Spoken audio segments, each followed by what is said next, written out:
Kamakailan, iniulat ng mga banyagang media na isang misteryosong mayamang negosyante ang may dalang malalaking kontrata at palihim na dumating sa Yuncheng na nagdulot ng matinding diskusyon sa mga ekonomista.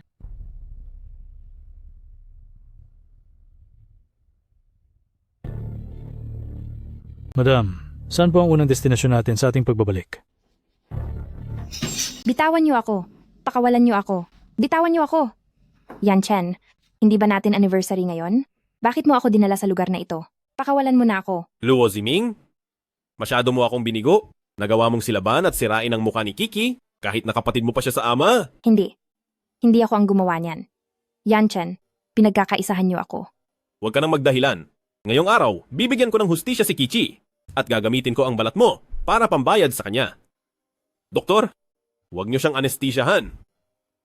Gusto kong maramdaman niya ang tindi ng hapdi na tiniis ni Kichi. Noong una, nang magsanib ang pamilyang Gu at Luo, ibinigay ko ang lahat ng ari-arian ng pamilyang Luo para tulungan ka. Pero ang kapalit lang pala ay ang kataksilan mong ito. Gu Yanchen, bakit mo ginagawa ito sa akin? Dahil sinaktan mo ang ina ng magiging anak ko. Magkasama kayo ni Shaya Yueki. Paano mo nagagawang balewalain ang lahat ng sakripisyo ko para sa iyo? Ang mga bagay na hindi mo magawa ay kayang-kayang gawin ni Yueki para sa akin. Ano ang hindi ko magawa? Hindi ka magkaanak. Kuya, ang sakit talaga ng mukha ko. Sabi ng doktor, kapag hindi pa nailagay ang balat, maaaring huli na ang lahat. Umpisahan niyo na.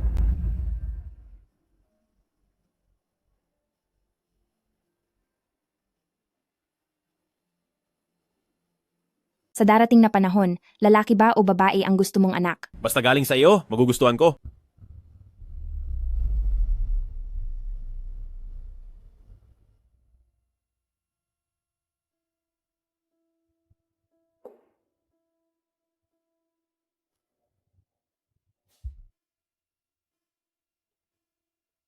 Kuya, nagpapasalamat talaga ako kay ate dahil naibalik niya ang ganda ko.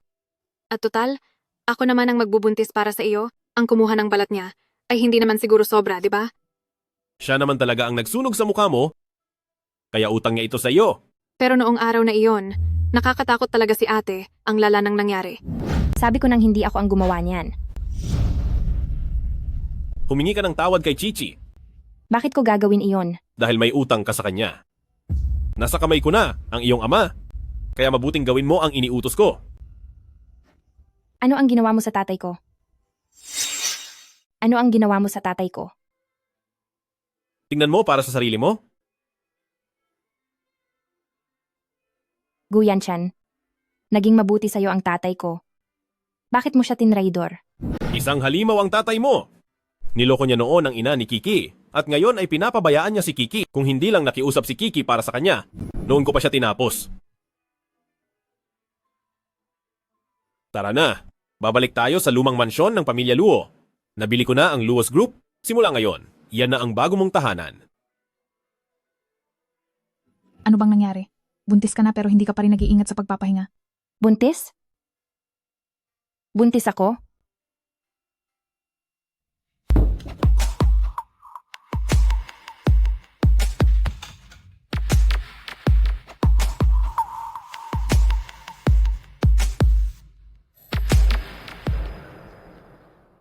Yueki, noong sinunog ni Luo Ziming ang mukha mo, kailan iyon nangyari? Parang, ikapito ng Mayo, taong 2017. Bakit mo natanong? Pero noong oras na iyon ay nasa Hawaii si Luo Ziming. Siguro dahil sa sobrang tagal na, ay nagkamali ako ng alaala. Ituloy na natin ito.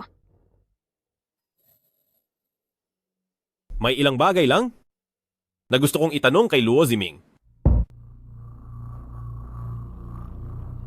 Ilang taon ko itong pinlano, hindi ako pwedeng matalo dahil lang sa isang litrato. Mukhang sina Luo Chiang at Luo Ziming ay kailangang mawala. Tapusin niyo si Luo Ziming ngayong gabi. Kapag nagkamali kayo, ako mismo ang magpaparusa sa inyo.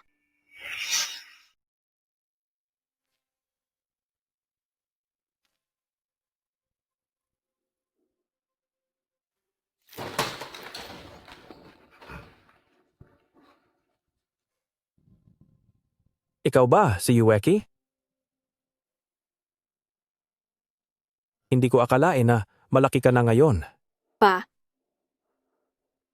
hindi ko inaasahang sa ganitong paraan tayo, muling magkikita, pero dahil ganyan ang gagawin ni Yanchen sa inyo, wala na po akong magagawa. Yueki. Patawad sa mga pagkakamali ni Papa sa iyo. Huwag na huwag mong sisisihin si Zeming. Nang iwan mo kami ni Mama noon at hinayaang maghirap sa kalsada ng mahabang panahon, dapat alam mo na noon pa na darating din ang araw na ito sa iyo.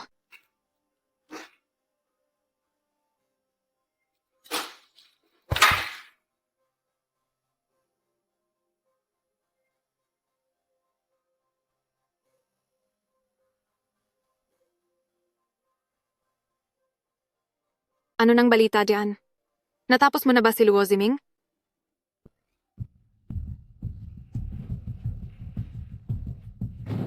Maayos ang lahat. Magsasama na ang mag-ama hanggang sa huling hantungan. Sino ang nag-utos nito sa ama ko? Wala nang halaga iyan dahil hindi mo na kailangang malaman pa. Si Gu Yanchen ba ito? Magpahinga ka na.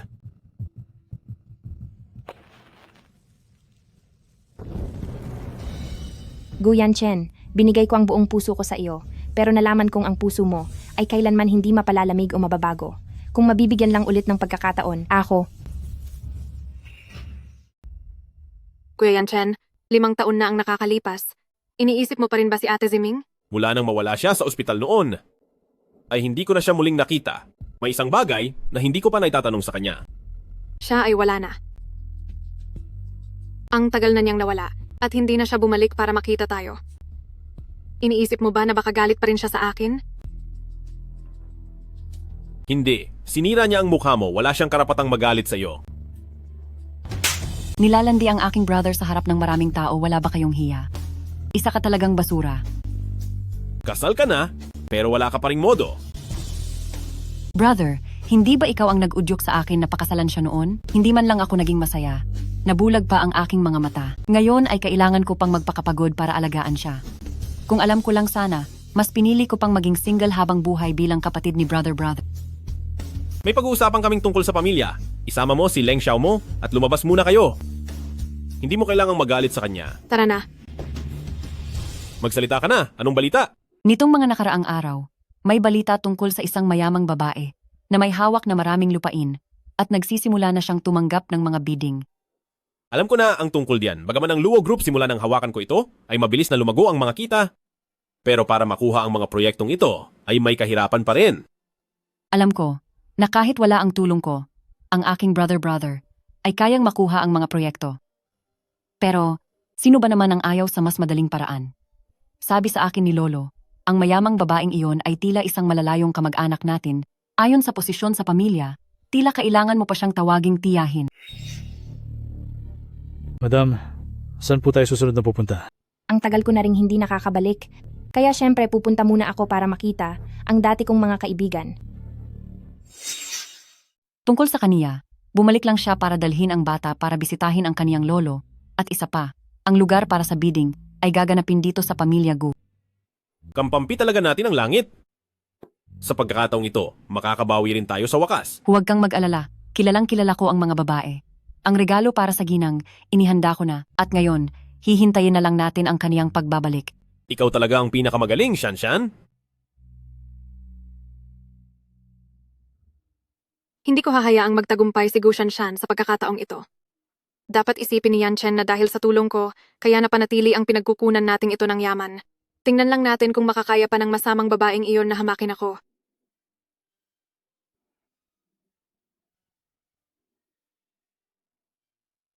Yanchen, bakit siya narito?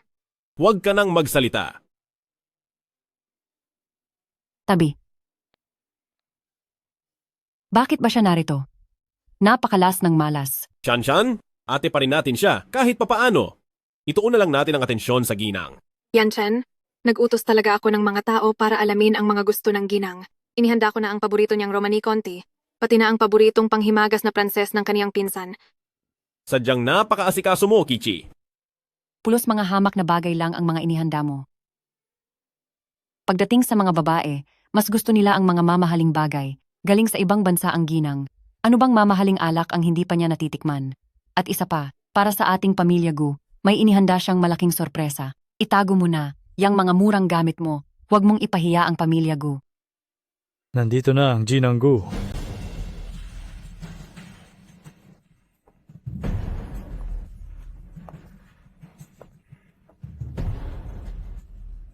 Mabuti naman, at nandito pa kayong lahat. Handa na ba kayo para sa inyong parusa?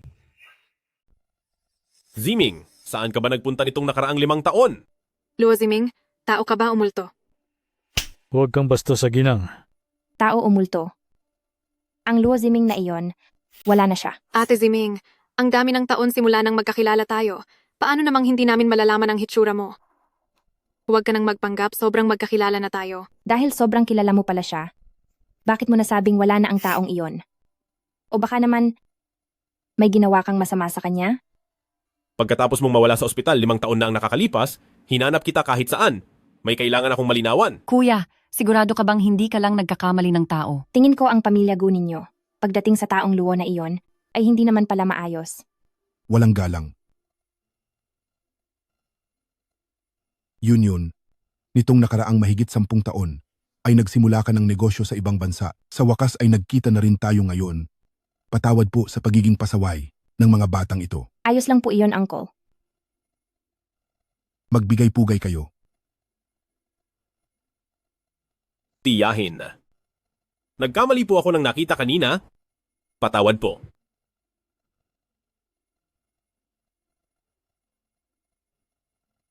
Tito, nangungulila po sa inyo si Papa sa ibang bansa.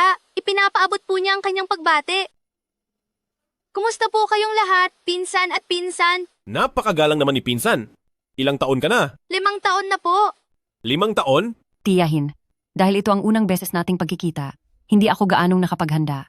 Itong kuwintas na ito ay mula sa Pransya at Paris. Nag-iisa lang ito sa buong mundo. Nag-iisa lang? Pero noong mga nakaraang araw, sa leeg ni Sophie ay may nakita akong kaparehong-kapareho niyan. Baka naman, Sino po bang pamilya si Sophie? si Sophie ba? Katulong ko lang siya. Tiyahin, magkakapamilya naman tayong lahat, dapat ay magtulungan tayo. Naghanda ako ng paborito mong champagne, uminom muna tayo habang nag-uusap. Sasabayan kitang uminom? Sino ka ba sa tingin mo? Tiyahin? Siya po ay. Wala na bang ibang tao sa pamilya Gu nyo? Bakit isang walang hiyang babae ang pinapaharap niyo para makipag-usap sa akin tungkol sa trabaho? Wala na bang tao diyan sa pamilya Gu? At nagpadala pa kayo ng isang mababang klasing babae para makipag-usap sa akin tungkol sa partnership. Tiyahin, huwag na po kayong magalit. Mababa po ang pinagmulan niya at hindi siya marunong magsalita ng maayos. Kung naiinis po kayo sa kanya, palaasin niyo na lang po siya. Gusto niyo bang ang mga proyekto ay ibigay ko lahat sa pamilya Gu? Sige ba, pero kailangan mo munang makipaglaro sa akin. Kapag nag-enjoy ako sa laro, pag-iisipan kong ibigay ang lahat ng proyekto sa pamilya Gu. Tiyahin, anong klaseng laro ba ang gusto nyo? Ang larong ito ay ituturing kong regalo ko sa ating unang pagkikita. Simple lang ang rules. Pipili tayong dalawa ng isang bote at ibubuhos natin ito sa ating mukha. May isang bote dito na naglalaman ng ordinaryong toner, pero ang isa ay Ano ang laman? nakakapinsalang kemikal ito. O kaya naman huwag na lang, ilang daang milyong dolyar na proyekto lang naman ito, hindi sulit ang panganib. Gusto mo bang sirain ang mukha ko? Luo Ziming, ikaw nga iyan, di ba? Siya Yueki, lumipas na ang maraming taon, ang lahat ng utang mo sa akin, panahon na para pagbayaran mo.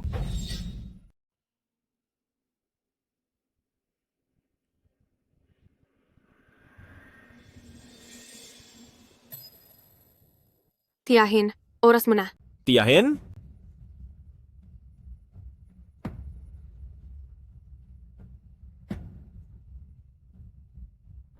Ito ay galing pa sa ibang bansa at dekalidad na produkto, sayang naman kung hindi ito gagamitin pang masahe. Niloloko mo ba ako? Hindi kita niloloko, hindi ka ba naniniwala? Maghintay ka lang sandali. Ang sakit. Napakasakit. Kumusta ka? Ayos ka lang ba? Yanchen, tulungan mo ako. Tama na, huwag ka nang magpanggap. Ang laman ng bote mo ay may hinalong kemikal lamang na kapag nahanginan ay magkakaroon ng pakiramdam na tila napapaso. Ngunit hindi nito masisira ang mukha mo. Pero ang itsura mo kanina na tila kaawa-awa ay talagang nakapagpasaya sa akin. Ang mga pabuya na ito ay nagsisilbing bayad para sa napakahusay mong pag-arte. Luo Ziming. Ikaw nga si Luo Ziming. Ang markang rosas sa mukha mo ay ang peklat noong nagpa-skin graft ka noon. Luo Ziming, ipakikita ko ang totoong pagkatao mo. Ang marka ng rosas sa mukha mo ay ang peklat noong ginawa ang skin graft. Luo Ziming, ipapakita ko sa lahat ang tunay mong anyo.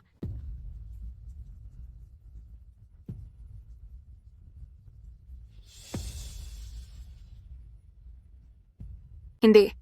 Hindi ito posible. Sino ka ba talaga? Sino ka ba sa akala mo? Para bastusin ako ng ganyan.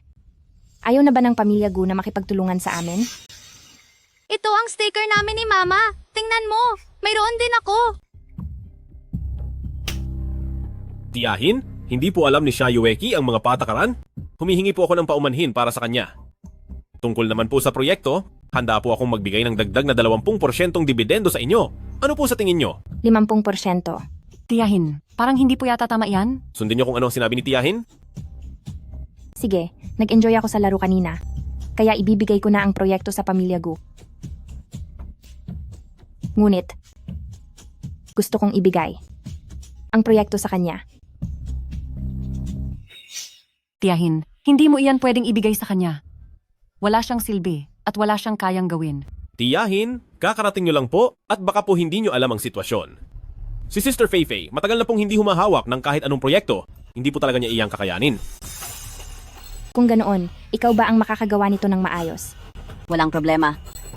Lumpo siya at nahihirapang kumilos. At saka, Paano kung pilay lang ang binti niya? Hindi gaya niya? Nasira ang utak. Sapat na, buo na ang desisyon. Mukhang malawak naman itong pamilya Gunyo. Kaya lalabas muna ako para magpahangin. At si Xiaoyezi, ipinapaubaya ko na sa inyong pangangalaga.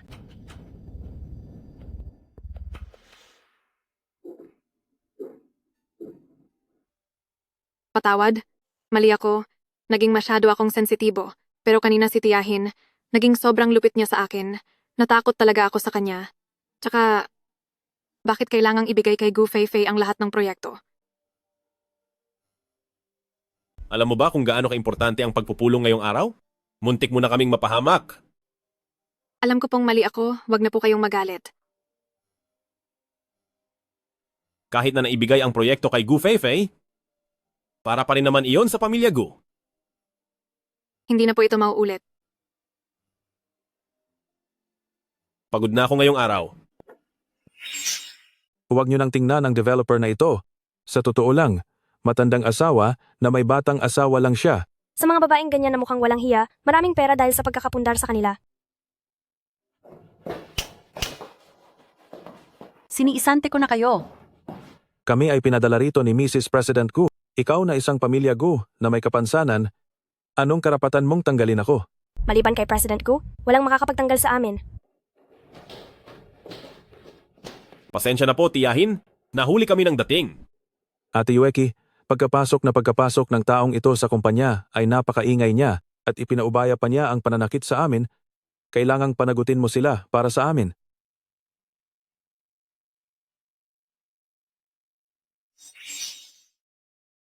Ito ang bisita ni Gu Group at sa tingin nyo ba ay maaari nyo siyang pagtsismisan? President Gu, ipinatawag po kami rito ng asawa ninyo.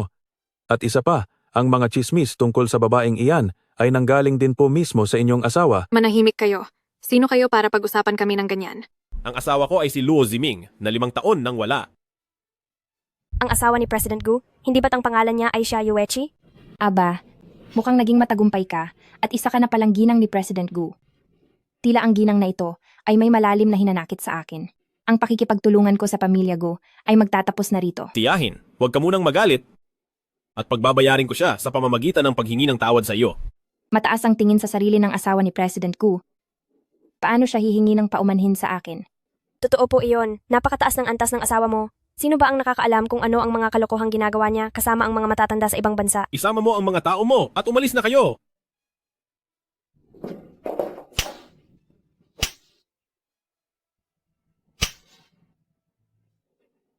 Pasensya na, Tiyahin, nagkamali ako.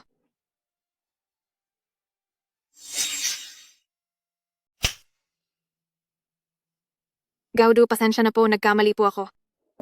Ang lakas ng loob nyo.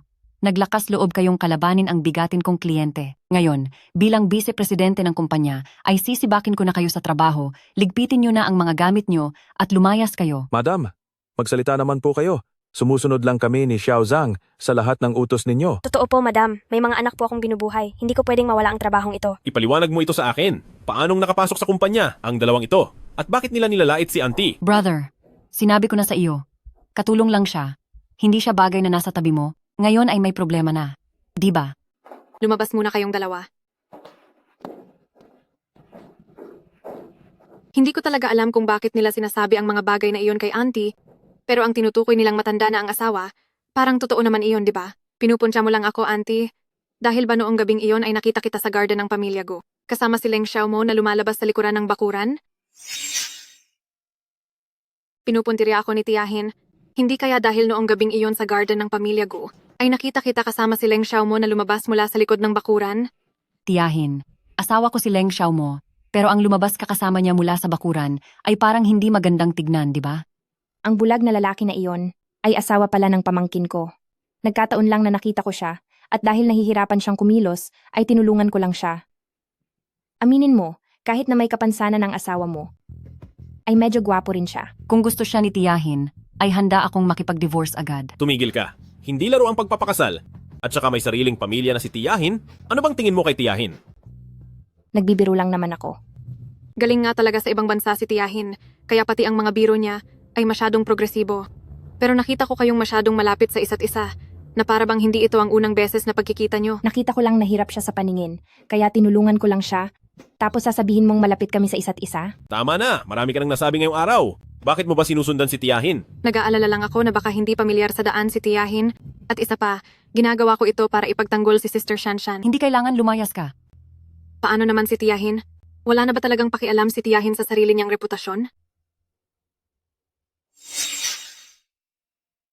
Paano naman si Tiyahin? Bale, wala lang ba kay Tiyahin ang kanyang reputasyon? Sige, ibinigay ko ang proyekto ng maayos sa inyong mga taga-pamilya Gu. Tapos ganito nyo lang ako lalaitin. Tiyahin, huwag ka munang magalit po. Maupo muna tayo rito para makapag-usap ng maayos. Ang pagbigay ng proyekto sa pamilya Gu ay ang pinakamagandang desisyon pa rin. Opo, Sinabihan na ako ng ganyan ng asawa mo. Ano pa bang dapat pag-usapan? wala nang ginawang tama. Numero 1 pa sa panggugulo. Shanshan, ang kasama ni Tiyahin doon sa likod ay ang asawa mo. Kahit hindi mo gusto siyang Master Leng, hindi mo naman kailangang itulak siya kay Tiyahin, di ba? Tumahimik ka. Isa ka lang namang hamak na katuwaan sa tabi ng kuya ko. Akala mo kung sino kang kakausap sa akin. Hindi ko akalain na ang mga tao sa paligid mo, President Gu, ay ganyan lahat umasta. Maling-mali pala ang tingin ko sa pamilya nyo. Simula sa araw na ito, tapos na ang ating pagtutulungan. Tiyahin. Yanchen. Simula ngayon, basta't may kinalaman sa trabaho ko, tumahimik ka na lang. Huwag mo nang guluhin ang kuya ko. Kung hindi ay lagot ka sa akin. Hindi ako magpapatalo. Nandito ka na pala. May gana ka pang ipahiya ako. Talagang gusto mo bang parusahan kita? May lakas ka ng loob na hiyain ako. Gusto mo na ba talagang malagot sa akin? Anong nangyari? Bakit napakainit ng ulo mo? Balita ko ay, nagustuhan ka raw ni Tia? Ano ang ginawa niyo sa likod ng bahay? Pumunta lang ako sa likod para maglakad-lakad nang hindi inaasahang nakasalubong ko si Tia. Tatanungin kita uli. Ano ba talaga ang ginawa niyo? Nag-usap lang kaming dalawa. Hindi na po mauulit. At ang Tia mo? Masyadong magiliw sa akin. Ano ang ibig mong sabihin? Sabi niya, mas guwapo raw ako kaysa sa mga model sa mga club. Naramdaman kong naiilang ako sa kanya. Kaya pala si Tia ay nagpupunta sa mga ganoong lugar. Maaaring. Mukhang tahimik ka lang palagi, pero sa mahahalagang sandali, mukhang may pakinabang ka rin pala. Aalis na ako. Sigurado ka ba na gusto ni Tia ng mga batang male model?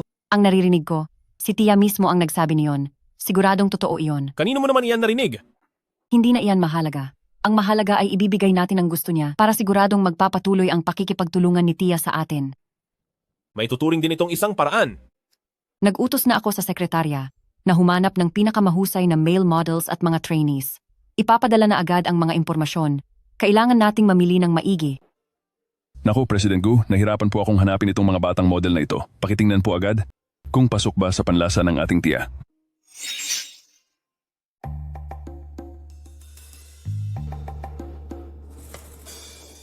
Ganoon na nga. Pumili ka ng isa at ipadala ito kay Auntie. Siguraduhin mo na magiging maingat ka at gawin ito ng lihim. Huwag po kayong mag-alala. Sanay na ako sa ganito. Garantisadong magagawa ko ang trabaho. Ayos na. Iba talaga ang paraan ng paglalaro ng mga mayayaman. Nariyan ba si Madam? Madam? Madam? Ay, Madam. May kailangan ka ba? Kayo po pala ang ginanggu na mahilig sa mga male model. Wala naman akong ibang ibig sabihin. Ipinadala lang po ako ni President Gu dito para ipakita sa inyo ang mga male model. Tingnan niyo po ang kanilang mga impormasyon. Tingnan niyo po ito. Ito po ay... Wow! Isang sikat na singer dito sa lungsod. Ito, wow! Itong rapper na ito. Tingnan niyo pa. Ito, ang ganda naman ng mga muscles nito. Madam, tingnan niyo po ang isang ito. Napakagwapo po.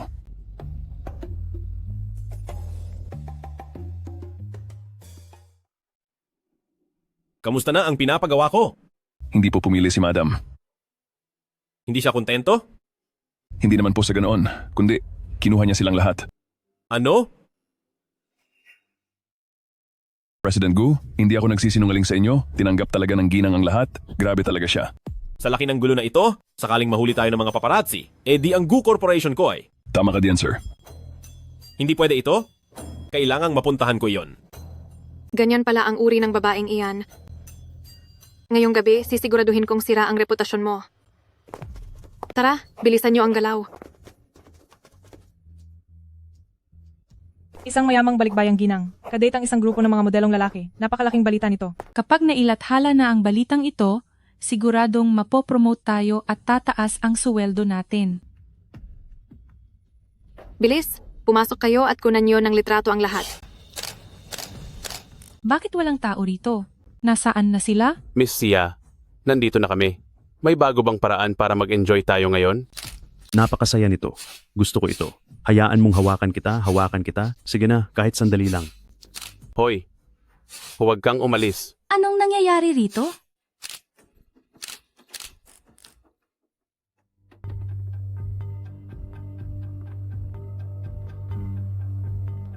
Wala sila sa hotel?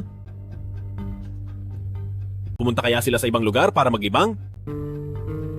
Aking mahal na pamangkin. Anong ginagawa mo rito?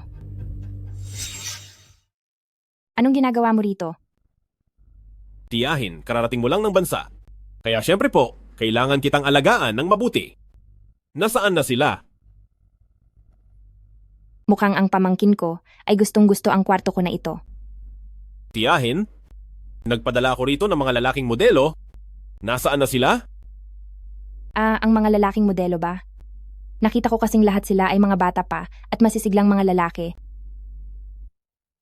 Kaya inisip ko na, dahil alam mong palagi akong busy sa trabaho, sinadya mo silang ipadala bilang mga private trainer ko. Pero nasaan na sila ngayon? Siyempre, ibinigay ko sila doon sa mga taong mas kailangang mag-ehersisyo. Pero pamangkin, bakit mo ba ako pinadalhan ng mga lalaking modelong ito?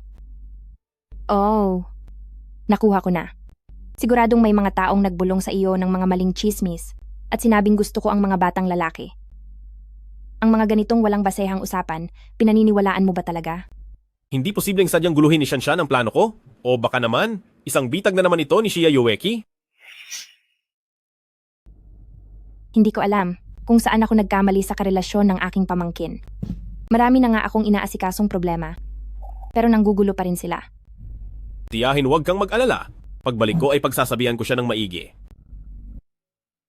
Pero sa isang taong may mataas na katayuan tulad mo, hindi ka dapat nasasabit sa isang hamak na katulong. Mayroon ba talagang espesyal? Sa Shia Yueki na iyan? Tiyahin, hindi po katulong si Kiki. Kakarating niyo pa lang po ng bansa. Kaya maaaring hindi niyo pa alam ang nangyayari dito sa bahay. Maagang nawala ang aking ina. At kapag lasing ang aking ama, lagi niya kaming sinasaktan ni Shanshan. Bata ka. Halika rito. Pumarito ka sabi. Bata ka. Ngayon ay parurusahan talaga kita. Tingnan natin kung paano kita tatapusin. Siguradong malalagot ka sa akin? Bastos na bata ka. Halika rito. Pumunta ka rito. Bastos na bata. Parurusahan kita ng husto ngayong araw. Talagang tuturuan kita ng leksyon. Yumanda ka sa akin. Pagtatandaan mo ito. Hindi kita mapapatawad.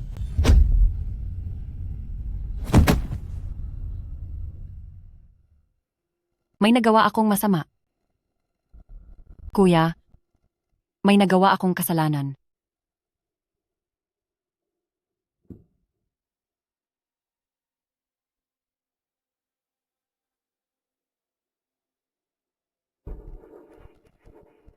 Shanshan, walang problema, magiging maayos din ang lahat.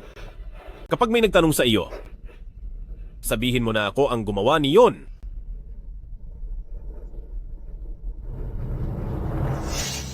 Dahil nagtatrabaho ka sa pamilya Gu, kailangang makinig ka sa akin. Hindi ko na nga iniintindi ang mababa mong katayuan. Bakit nagmamaang-maangan ka pa riyan?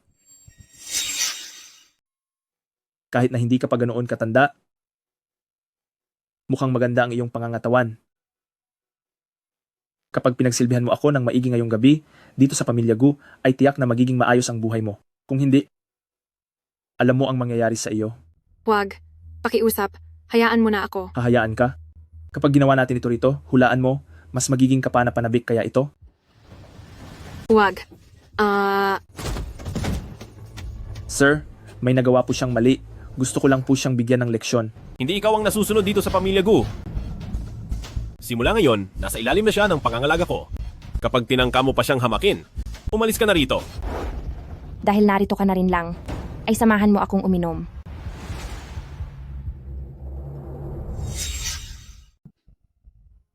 Ziming, Sa taong ang pangalan ay Ziming, magkamukha ba kami? Nabanggit na rin iyan ni Shayueki noon. pasensya na tiyahin. May pagkakahawig nga kayong dalawa. Si Ziming ang asawa ko. 5 taon na siyang nawawala.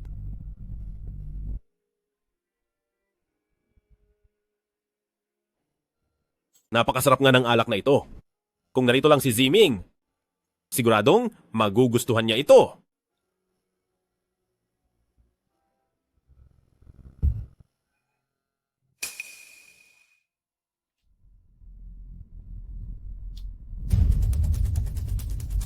Gu Yanchen, mahal na mahal kita noon pa man, pero hindi mo lang sinira ang mukha ko, kundi ikaw pa ang dahilan kaya nawala ang tatay ko. Ngayong araw, pagbabayarin kita. Ziming!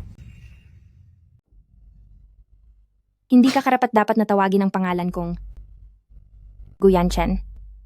Kahit sa panaginip, nagpapanggap ka pa ring mapagmahal. Ang taong tulad mo, walang kwentang tao. Napakasama mo, dahil sa iyo ay nawala ang aking ama, napakawalang hiya mo.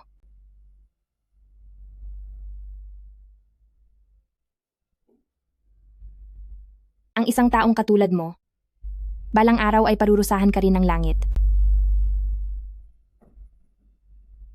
Bago ako umalis, hayaan mong bigyan kita ng isang regalo.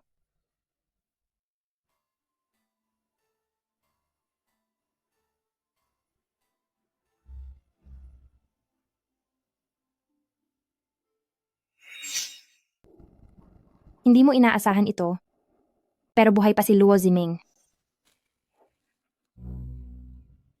Ang mga taong ito ay mga sakim at ambisyoso. Hindi lang nila sinaktan si Feifei, kundi balak ka rin nilang gawan ng masama. Si Gu Corporation. Napunta na sa kamay ni Gu Yanchen at wala na akong kahit anong paraan para matulungan ka. Pero mayroon akong kapatid sa ibang bansa na may kakayahan at impluensya. Pumunta ka sa kanya at humingi ng tulong hanggang sa magkaroon ka ng sapat na lakas na labanan si Gu Yanchen tsaka ka bumalik para sagipin si Feifei. Kung ganoon, hintayin po ninyo ang pagbabalik ko. Kahit na may nagawang mali si Yanchen sa iyo, pero sa puso ko, nanatili kang pinakamatalik kong kaibigan, ang pinagkakatiwalaan kong BFF. Ngayong lumpo na ang mga binti ko, marahil ito na. Ang parusa sa akin ni Pamilya Gu? Ang mga utang nila sa akin ay hindi mo dapat bayaran. At saka si Leng Xiao mo. Matapos siyang biglang mabulag, sinakop na ni Gu Corporation ang Leng Corporation. Sa tingin ko, siguradong pakanarin nila ang lahat ng ito. Xiao mo. Kung silang ang dalawa ang may gawa nito, wala na akong karapatan na mahalin pa si Xiao mo. Papayag ka ba na si Leng Xiao mo ay kontrolin lang ng magkapatid na iyon? Siyempre, hindi ako papayag. Kaya alagaan mong mabuti si Lolo at ang sarili mo. Pagbalik ko, siguradong aalamin ko ang buong katotohanan.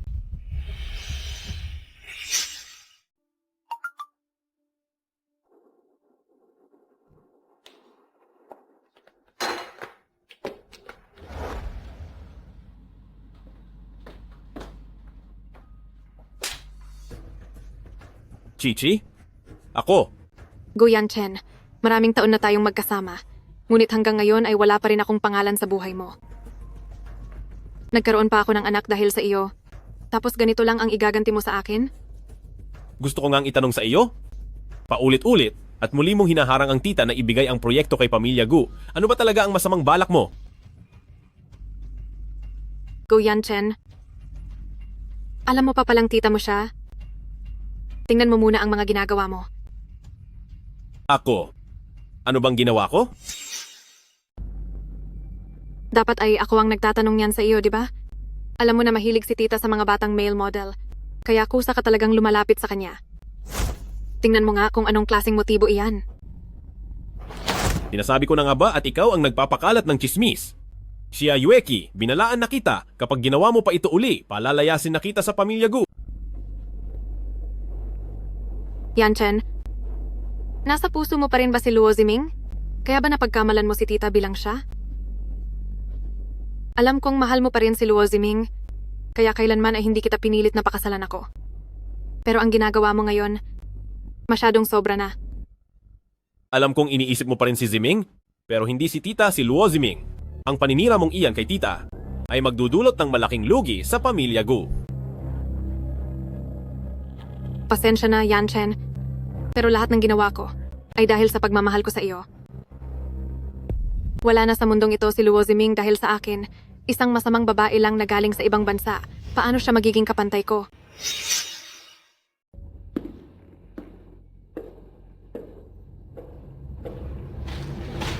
Pagkatapos lumabas ng ganitong klaseng balita, karapat-dapat ka pa bang pumunta rito sa Pamilya Leng? Pati ba ang mga dyaryo? Nang balitang panlibangan ay pinaniniwalaan ni Ading Shanshan? Sige na nga, hindi ko na lang ikukuwento. Sa iyo ang tungkol sa naging karanasan ni Yanchen kagabi. Anong nangyari kagabi? Sa bagay, sa pagkakaalam ko, ilang taon na ring hindi ka nilalapitan ng kuya ko, di ba? Sino namang babae ang humalina sa kuya ko kagabi? Ang tiyahin niyo po. Ano? Imposible. Lasing si Yanchen kagabi. Napagkamalan niyang ang ate si Ziming ang tiyahin niyo. Kaya magdamag silang magkasama. Ano bang pakay mo sa pagsasabi niyan sa akin? Para pagtawanan ako? Alam ko ang mga nangyayari sa pagitan niyo ni Yanchen. Pareho lang tayong malas sa pag-ibig. Nandito ako ngayon dahil gusto kong makipagtulungan sa iyo. Sa wakas, lumabas din ang tunay mong anyo. Para lang manatili sa tabi ng kuya ko, gagawin mo talaga ang lahat sa anumang paraan? Alam mo ba kung bakit sa nakalipas na mga taon ay hindi kita pinatulan? Dahil hindi ka karapat-dapat. Ang isang taong may mababang katayuan na tulad mo ay hindi bagay na makatrabaho ko. Pinaglalaruan ka lang ng kuya ko. Sa pagkakaalam ko, walang-wala ka kumpara sa naunang si Luo Ziming. Hindi maaari. Mula pa noon, ako lang ang tanging mahal ni Yanchen. Talaga? Kung ganoon, bakit mula noong mawala siya, ay madalas tingnan ni kuya ang kanyang mga litrato? Hindi ba pagmamahal yon? Ilang taon na ka na niyang hindi dinadapuan, di ba? Hindi yan totoo. Ako lang ang mahal ni Yanchen, ako lang palagi. Sinasabi ko sa iyo, sa puso ng kuya ko, mula umpisa ay ako lang na kapatid niya ang mahalaga. Ako rin ang tanging gusto niyang protektahan. Bibigyan kita ng isang huling pagkakataon, lumayas ka sa bahay namin. Kundi ay titiisin ko ang dumi mo, para turuan ka ng leksyon. Darating ang araw na lahat kayong mga nangiinsulto sa akin ay pagbabayarin ko. Huwag kang mag-alala, ako na ang bahala rito kay Gu Shanshan. Mag-focus ka na lang sa pagharap kay Gu Yanchen. Gusto ni Xiao mo nasaktan ang kuya ko? Hindi maaari. Hinding-hindi ko hahayaan. Hindi ko hahayaang may manakit sa kuya ko. Hindi ko hahayaan.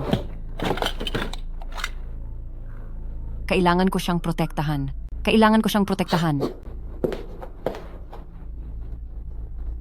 Bumalik na ba si Shanshan? Sino ang kausap mo sa telepono? Anong mga sinabi niyo? Tinatawagan ko si Feifei.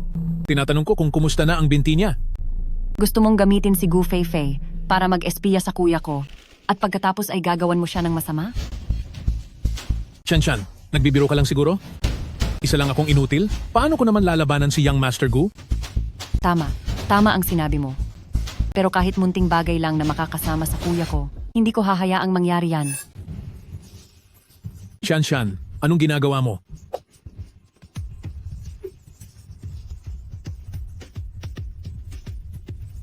Kahit anong bagay na makakasama sa kuya ko, hinding-hindi ko hahayaang mangyari. Hindi ko nasisingilin ang nangyari noong gabing iyon. Hahayaan ko na ang proyektong itong ituloy ng Feifei. Tien, makikinig po kami sa inyo. Pero ang mga nangyari noon, talagang hindi ako komportable doon. Siguro mas mabuting. Ipagtimpla ako ng Shayueki ng tsaa at humingi siya ng tawad. Pagkatapos ay ibibigay ko ng buong buo ang proyekto kay Feifei. President Gu, ano po sa tingin nyo? Hindi mo ba narinig? Bilis, ipagtimpla mo siya ng tsaa.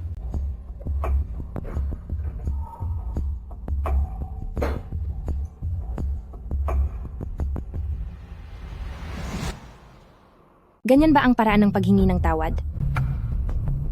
Hindi ko matatanggap yan. Tiyahin, mas nakatatanda po kayo. Sabihin niyo lang po kung anong gusto niyong gawin niya. Gusto kong magpakita si Shayueki ng katapatan. Mas mabuti kung luluhod siya habang nag-aabot ng tsaa. Yanchan, Ang sinabi ni Tiyahin, hindi mo ba narinig?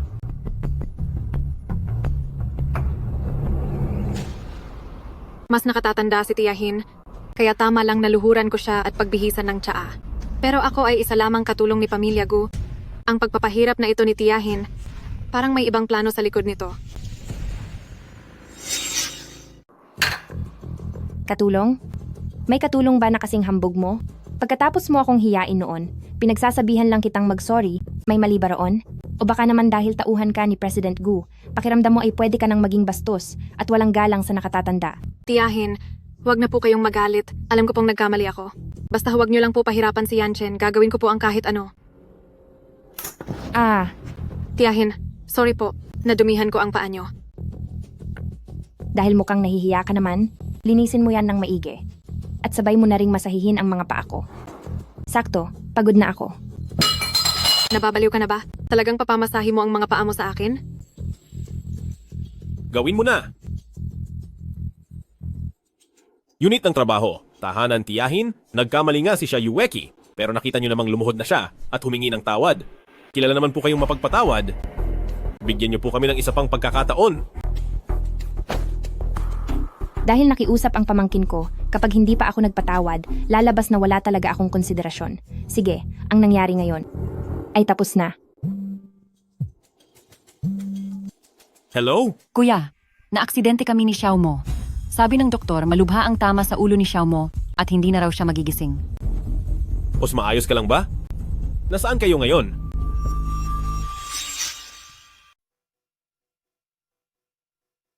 Sabi mo ay hahanap ka ng mag-aalaga kay Xiao Mo? Bakit na aksidente siya sa kotse? Huwag kang mag-alala. Sisiguraduhin kong iimbestigahan ko ito.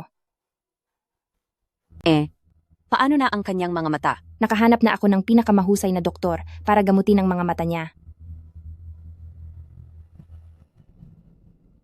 Ang auntie na ito, naghanap pa talaga ng mag-aalaga kay Leng Xiao Mo at concerned pa siya sa mga mata nito? Dati, si Luo Ziming lang naman ang may pakialam sa bulag na iyon, di ba? Kailangan kong imbestigahan ng mabuti ang auntie na ito.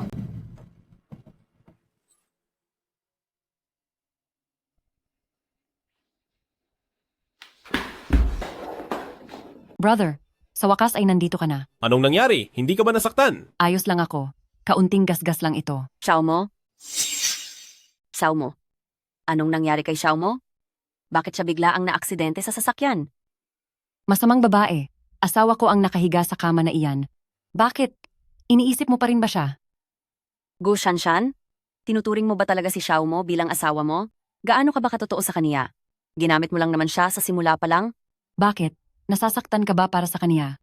Sino ba namang mag-aakala na sa murang edad mo ay magiging wala ka ng silbi? Noong tinanggihan ni Pamilya Leng ang pakikipagkasundo sa iyo, anong magagawa ko? Kung nasasaktan ka, tiisin mo. Ikaw? Sayang.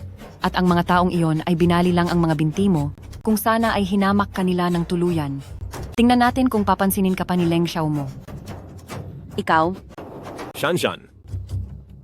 Brother, nababaliw na si Feifei. Akala niya ay makakatayo pa siya. Sayang lang, habang buhay na siyang hindi makakalakad. Sinong nagsabing hindi iyon posible?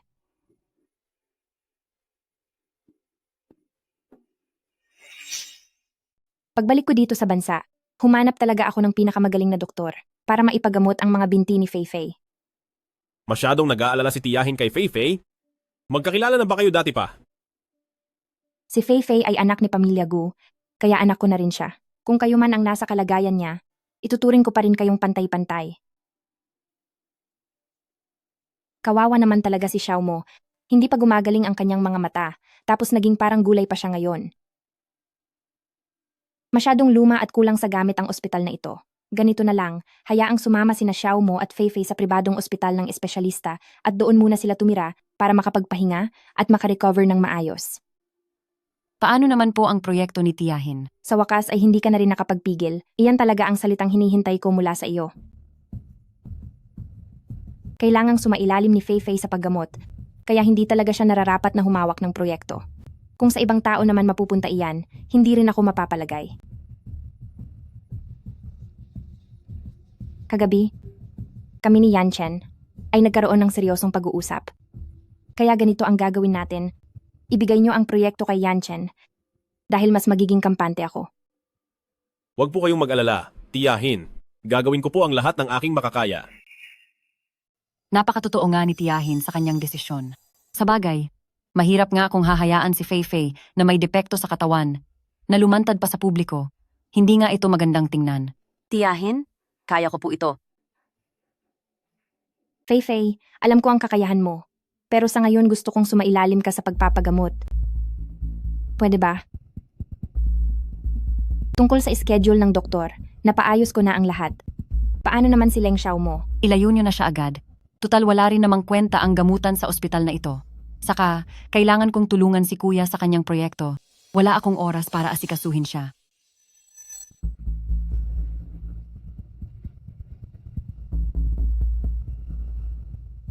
Ilipat si Xiao Mo sa isang pribadong ospital. Siguraduhin ang kanyang kaligtasan. Sige po, madam. Kumusta na si Xiao Mo? May pakialam ka pa ba kung buhay pa si Xiao Mo? Fei, ano bang ibig mong sabihin? Palagi akong nag-aalala para kay Xiao Mo. Malinaw na sa plano ng paghihiganti? Hindi kasama ang pagbibigay ng proyekto kay Gu Yanchen? Bakit mo biglang binago ang plano? Ganyan na ang kalagayan ni Xiao Mo? Pero nakukuha mo pang makipag-usap ng kung ano-ano sa kanila? Sobra mo akong binigo? Ibigay mo ang proyekto. Isang taktika lang iyon para bumili ng oras. Ang mahalaga, mailigtas si Xiao Mo mula sa kamay ni Gu Shanshan. Kapag binigay natin ang proyekto, tsaka palang magiging kampante si Gu Shanshan. Ibig mong sabihin, kung bakit naging ganito si Xiao Mo, ay dahil lahat iyon sa plano ni Gu Shanshan? Anong gagawin natin? Sasaktan pa rin ba niya si Xiao Mo? Iyan nga ang kinatatakutan ko, kaya kailangan nating magmadali para makuha siya doon. Habang may oras pa, pwedeng sumailalim kayong dalawa sa paggamot ng doktor. Magpahinga kayo ng mabuti, at ako na ang bahala sa lahat. Ziming? Pasensya ka na. Kanina kasi. Hindi ba't kilala na kita? Alam ko ang tunay mong nararamdaman, para kay Xiao Mo. Sakto at medyo abala rin ako ngayon, kaya kampante na akong dito ka mag-aalaga kay Xiao Mo. Noong pinadala kita para tapusin ang misyon laban kay Luo Ziming, natapos mo ba talaga? Opo, madam. Ang tao sa litratong ito, siya ang tiyahin ni Yan Chen.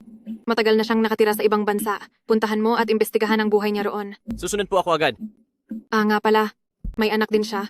Imbestigahan mo rin pati ang bata. Walang problema po. Tungkol sa nangyari noon, kung buhay man o wala na si Luo Ziming, hindi ko na iyon pakikialaman. Pero sa susunod na misyong ibibigay ko sa iyo, kapag may pumalya pa, alam mo na ang mangyayari sa iyo. Opo.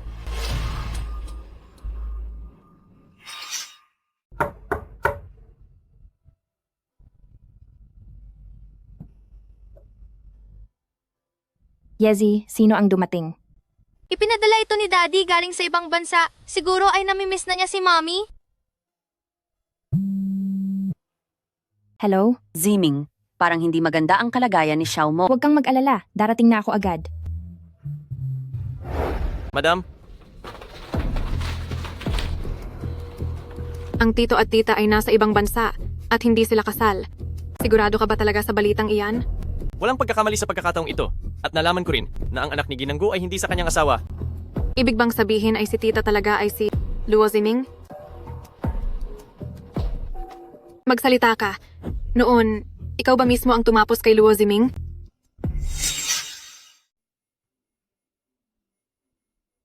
Huwag na huwag mo akong subukang lokohin. Dahil kapag nalaman ko sa investigasyon na nagsisinungaling ka, Madam, lahat po ito ay pagkakamali ko.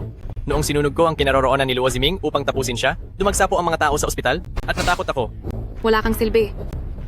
Hindi mo pala napaalis sa mundong ito si Luo Ziming, bakit hindi mo sinabi sa akin?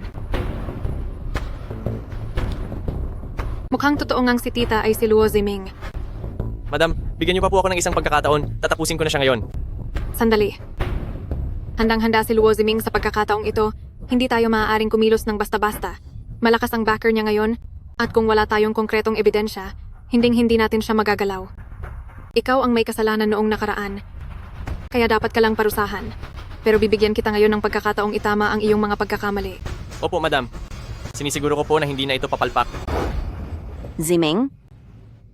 Kumusta na si Xiao mo? Sa bandang liig ni Young Master Leng, ay may nakita akong marka ng turok, mukhang may nag-iniksyon sa kaniya ng napakaraming anesthesia. Mapapagaling ba siya? Medyo mahirap po ang sitwasyon. Tila takot na takot ang taong ito na magising si Young Master Leng, kaya gumamit siya ng malaking dosis ng gamot upang gisingin si Young Master Leng. Ito ay sadyang mahirap.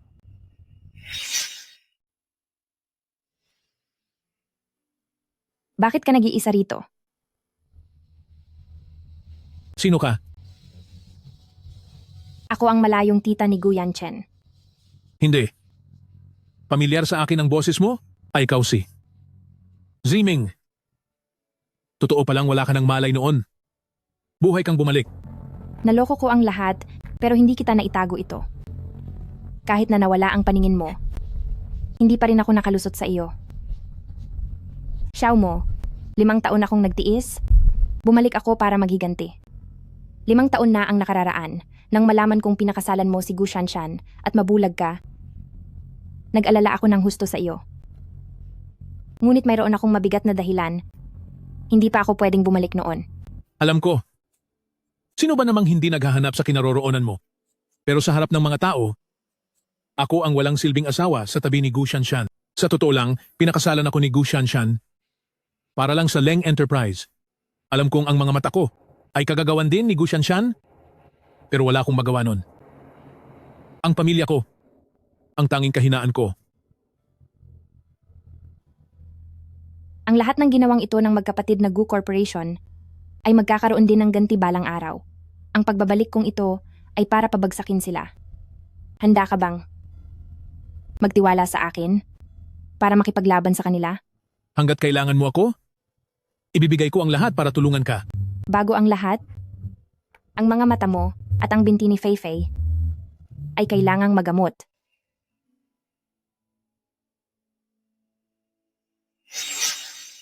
Dr. Meng, alam kong may paraan ka. Basta mapagaling lang siya, kahit anong kapalit ay gagawin ko. Sa totoo lang, may isang uri ng gamot na pwedeng mag-alis sa loob ng katawan ni Young Master Leng ng pampamanhid.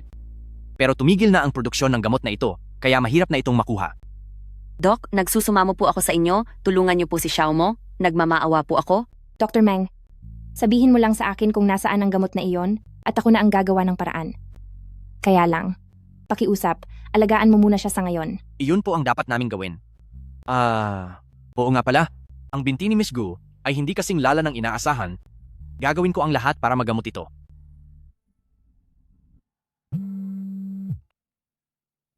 Hello? Sino ito? Luo Ziming, buhay ka pa? Hindi ko alam ang sinasabi mo. Huwag ka nang magpanggap. Alam kong ikaw si Luo Ziming. Dahil nandyan ka pa, magkita tayo. Talagang wala akong kinalaman sa sinasabi mo. Hindi mo ba gustong malaman kung paano nawala ang tatay mo? Bakit hindi ka nagsasalita? Ama? Palagay ko ay nagkakamali ka. Ang aking ama ay nasa ibang bansa, maraming taon na ang nakararaan at wala na siya, ako mismo ang nag-ayos ng kanyang libing. Luo Ziming, talagang matigas pa rin ang iyong loob. Ganito na lang, mamayang madaling araw ay pumunta ka sa South City Warehouse para makipagkita sa akin. Sasabihin ko sa iyo ang lahat ng nalalaman ko.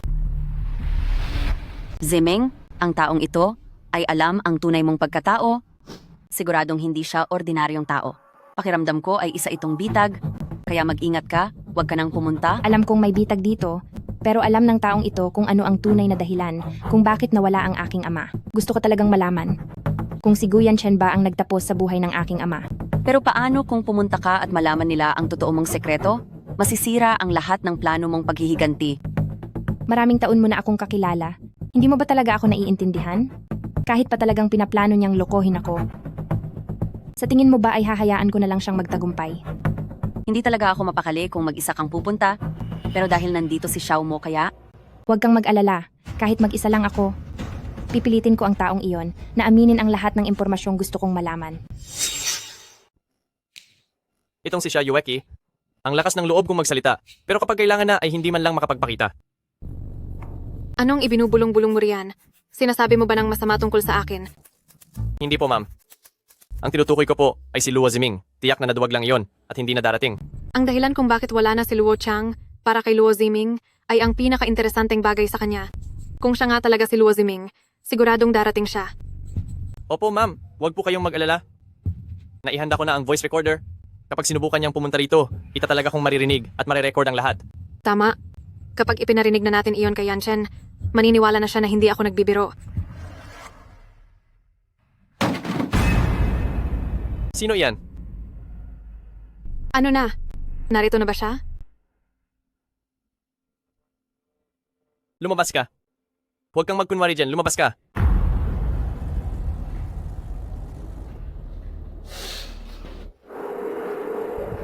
Ikaw, tao ka ba o multo?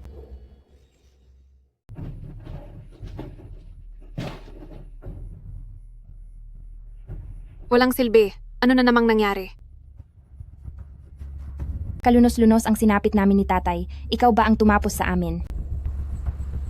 Luo Ziming, huwag kang magkunwaring multo dyan. Hindi ako natatakot. At saka iba ang gumawa niyan sa inyo.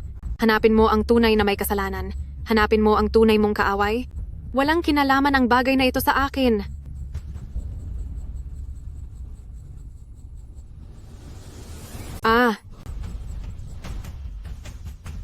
Dalhin mo sa akin ang salarin na tumapos sa tatay ko. Kung hindi, ngayong gabi ay mawawala ka na rin sa mundong ito. Sige, naiintindihan ko, dadalhin ko siya agad. Sige, naiintindihan ko, isasama ko siya agad dito.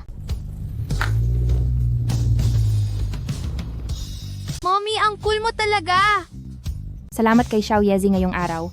Kung hindi ay malalagay si Mommy sa malas. Bilisan niyo po! May kailangan ba si Daddy na mahalaga kay Mommy?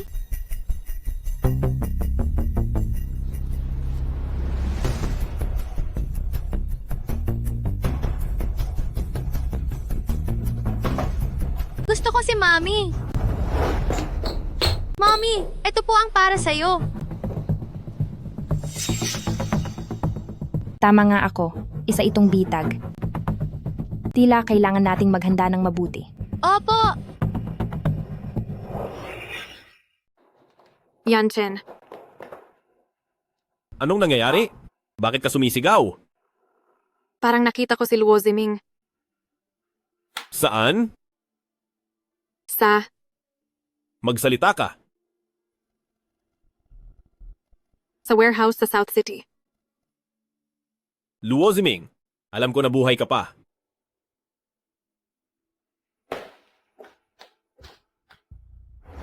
Ziming, nasaan ka ba?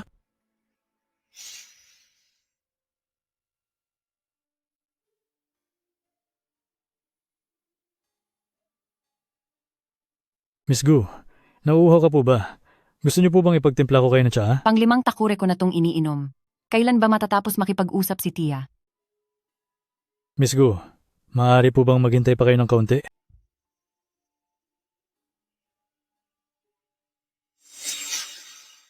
Luo Ziming, lumabas ka riyan. Ilang taon kang hindi umuwi. May puwang pa ba sa puso mo ang pamilyang ito? Yanchen, ang nakita ko kanina ay tunay na multo ni Ate Ziming. Anong multo ang sinasabi mo? Ang nakita mo ay sigurado akong si Luo Ziming mismo. Ano ang sinabi niya sa iyo? Pakiramdam niya ay hindi mo inalagaan ng mabuti si Ama, kaya may galit siya sa iyo sa puso niya. Sinisisi niya ako. Sandali? Gabi na, bakit ka pa naririto? Sa totoo lang, matagal ko nang pinaghihinalaan ang tunay na pagkakakilanlan ni Tiyahin. Pakiramdam ko ay iisa lang si Tiyahin at si Luo Ziming. Kaya ginamit ko ang dahilan ng pagkawala ni Luo Qiang para pilitin siyang lumabas. Ginamit mo ang pagkawala ni Luo Qiang para patunayan kung si Tiyahin ay si Luo Ziming, pero ang totoong Luo Ziming ang dumating. Samantalang si Tiyahin naman ay nakipagkita kay Shanshan sa Hemingju ngayong gabi.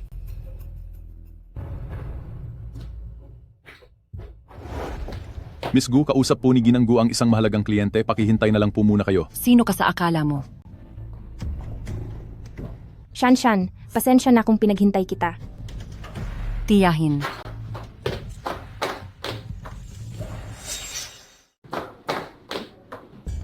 Natatandaan ko, si Shanshan lang ang tinawag ko. Bakit kayong dalawa ang nandito? Brother, anong nangyari? Parang masyado kang nagmamadali. Kanina pa po ba kayo rito, Tia? Yanchen, anong ibig mong sabihin? May nagpanggap na multo kanina. Tinakot nila ng husto si Shia Yueki.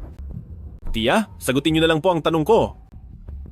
Yanchen, parang pinagdududahan mo ako, kaya kahit anong sabihin ko, ay hindi mo paniniwalaan. Bakit hindi mo tanungin si Shanshan? Siya ang kasama ko sa buong oras na ito. Brother, ano ba ang nangyari? Shanshan, nakita namin ni Yanchen si Luo Ziming. Sigurado ka ba na nandito lang ang tiya nyo? Totoo ba? Brother? Hindi ko nakita. Pero sabi ni Shia Yueki, nakita raw niya ang ligaw na kaluluwa ni Luo Ziming. Hindi ako naniniwala. Sa tingin ko ay may nanggugulo lang talaga. Pero, buong gabi ko po kasing kasama ang aking tiya. Nandito lang siya sa kwartong ito, hindi siya lumabas ng kwarto kahit minsan. Ibig sabihin ba ay hindi mo talaga binabantayan ang tiya mo? Baka naman may secret passage rito sa loob. Hindi ka pwedeng pumasok. Hindi ka pwedeng pumasok. Hindi. Paano nangyari ito?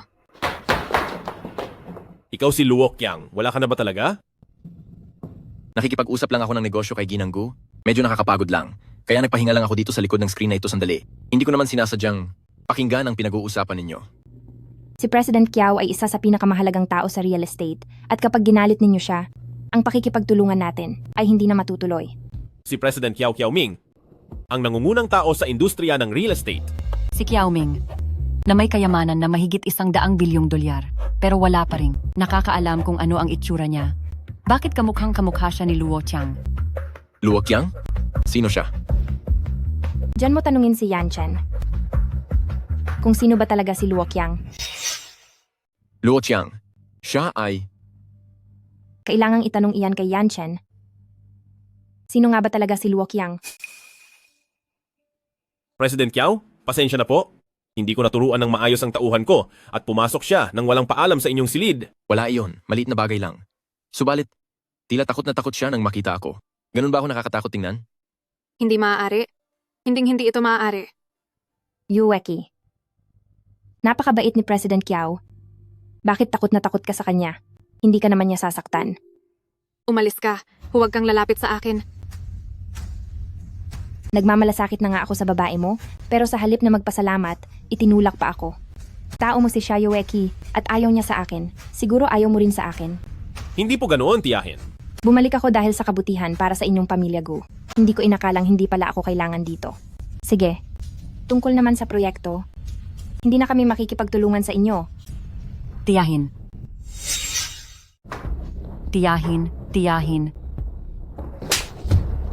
Paulit-ulit mo nang sinisira ang mga gawain ng pamilya namin. Ano ba talaga ang binabalak mo? Hindi totoo yan. Sinusubukan ko lang na... Sinusubukan? Sinusubukan ang ano? Alam ko na.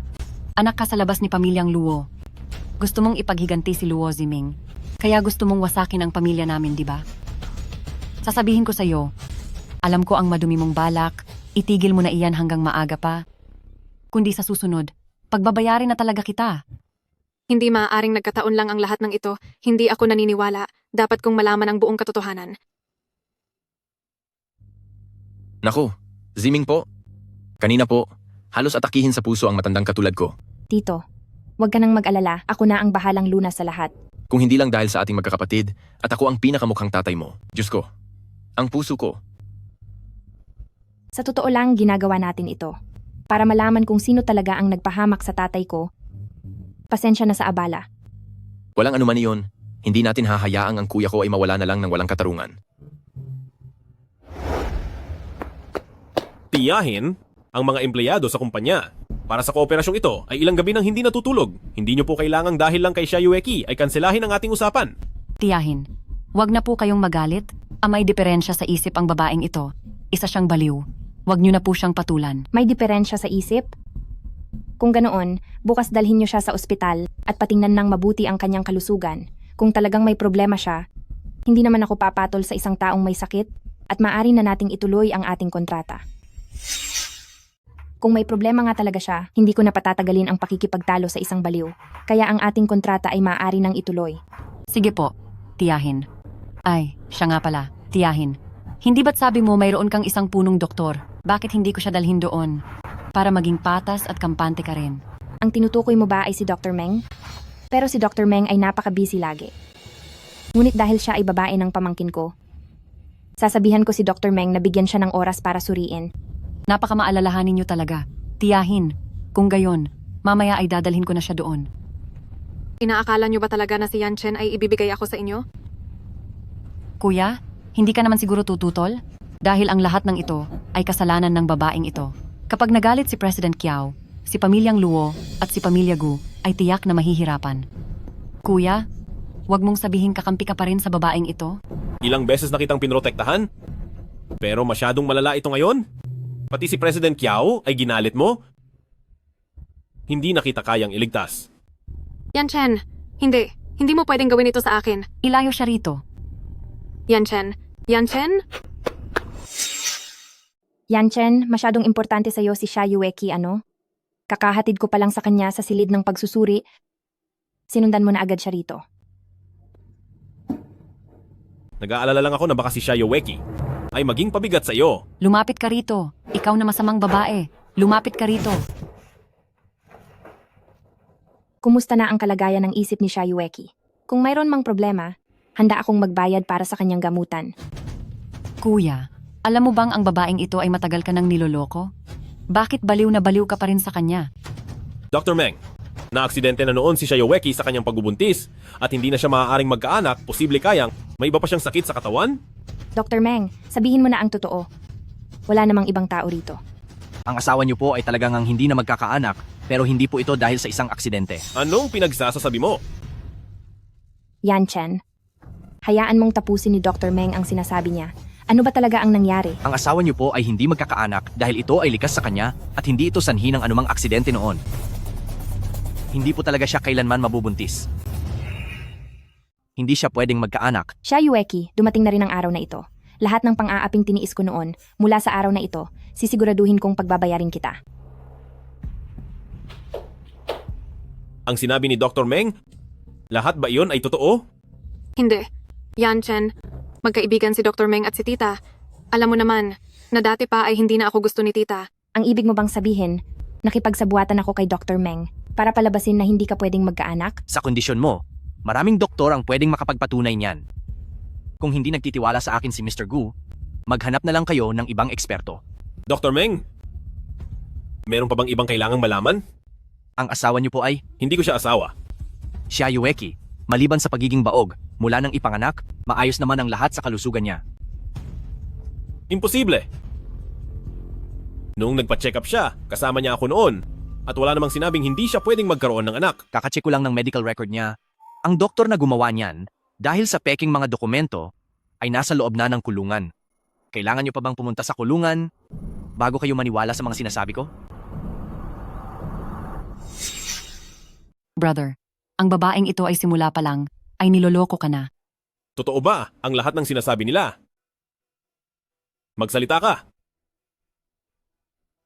Yan Chen, makinig ka muna sa paliwanag ko. May dahilan ang lahat. Sa simula pa lang, puro panloloko lang ang ginagawa mo sa akin at habang ang lahat ng iyon ay nangyayari, lagi ko na lang pinagbibintangan si Ziming. Yang Chen, kasalanan ko ang lahat. Pero ginawa ko lang naman ang lahat ng iyon dahil sa pagmamahal ko sa iyo. Manahimik ka. Shayueki, nandidiri ako sa iyo. Ganun na lang ang tiwala ko sa iyo, pero ginamit mo lang ako para saktan si Ziming. Yan Chen, natatakot lang ako na baka agawin ka sa akin ni Ate Ziming. Alam mo naman, mula ako sa mahirap na pamilya, at kahit pa si Ziming ay ang kapatid ko sa ama, Lumaki siyang isang perpektong binibini mula sa kilalang pamilya. Paano naman ako makikipagsabayan sa kanya? Iyon ba ang katuwiran mo sa pananakit mo sa ibang tao? Dahil sa iyo at sa batang dinadala mo, tinalikuran ko si Ziming. Alam mo ba kung gaano kasakit ang naramdaman niya? Ziming, ikaw din ba ang may gawa ng nangyari sa mukha niya? Hindi ako makapaniwalang ginamit ko ang mukha niya para sa operasyon mo. Siguradong sobrang nagdusa siya noon. Hahaha. Kuya, baliw na ba ang babaeng ito? Lumayo ka sa kanya. Gu Yanchen, ikaw ang kumuha sa Luo's group dati. Ikaw rin ang nanakit kay Luo Ziming, pati na rin ang pagpapadala sa kanya sa silid operasyon. Napakarami mong ginawang masama, tapos isisisi mo lahat sa akin? Tumahimik ka. Kayong magkapatid, pareho lang kayong walang kwenta.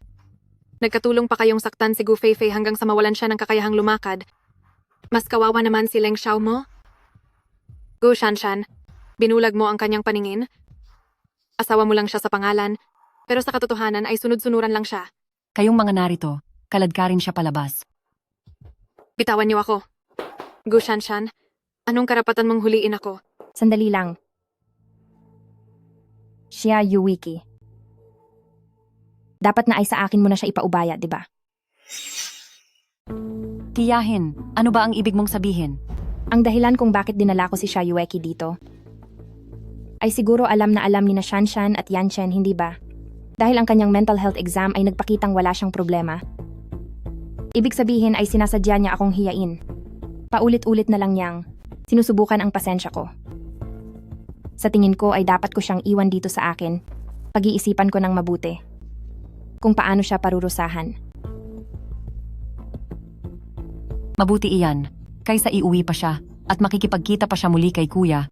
Mas mabuti pang manatili siya rito para makaganti po kayo sa kanya, tiyahin. Kapag kumalma na po kayo, tsaka ko na siya kukunin pabalik. Tara na. Ilayo niyo siya. Kakausapin ko muna siya ng mabuti. Bitawan niyo ako. Pakawalan niyo ako.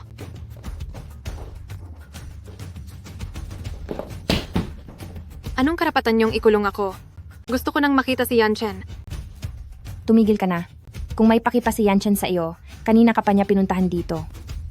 Tungkol naman sa kanya, tuluyan na siyang sumuko sa iyo. Mahal pa rin ako ni Yanchen, mapapatawad niya rin ako. Hanggang kailan ka magpapanggap? Gamit ang kaawa-awa mong hitsura?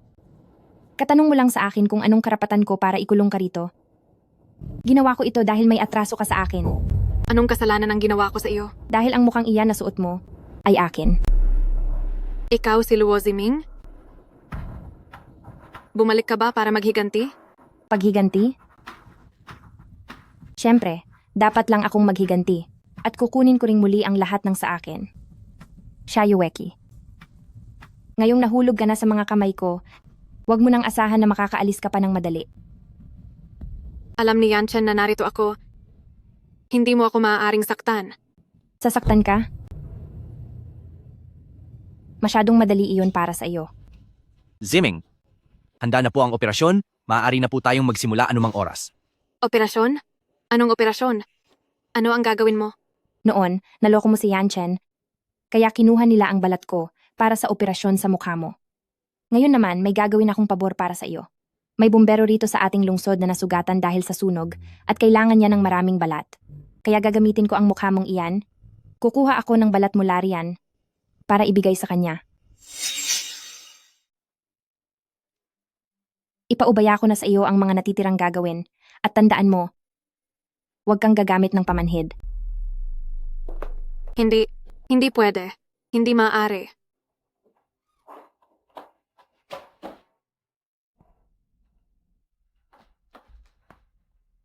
Kuya, huwag ka nang uminom. Hindi deserve ng babaeng iyon ang paghihirap mo.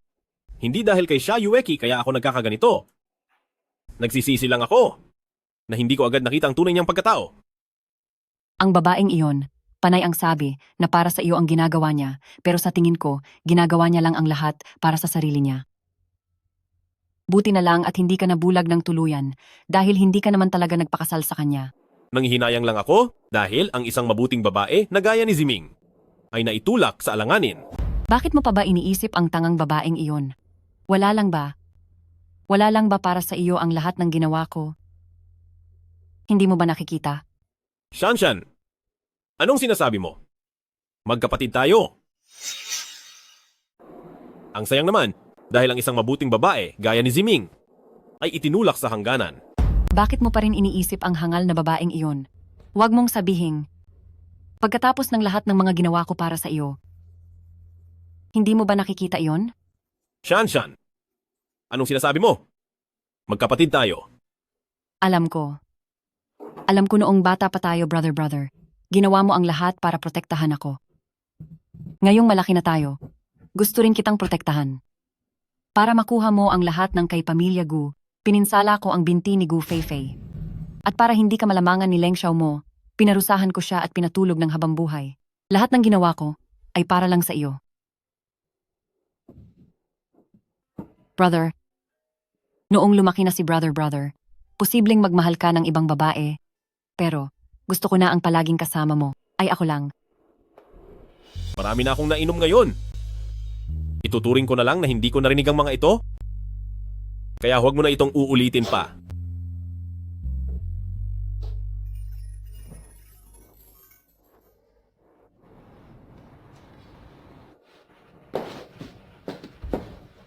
Luo Ziming, anong gagawin mo sa akin?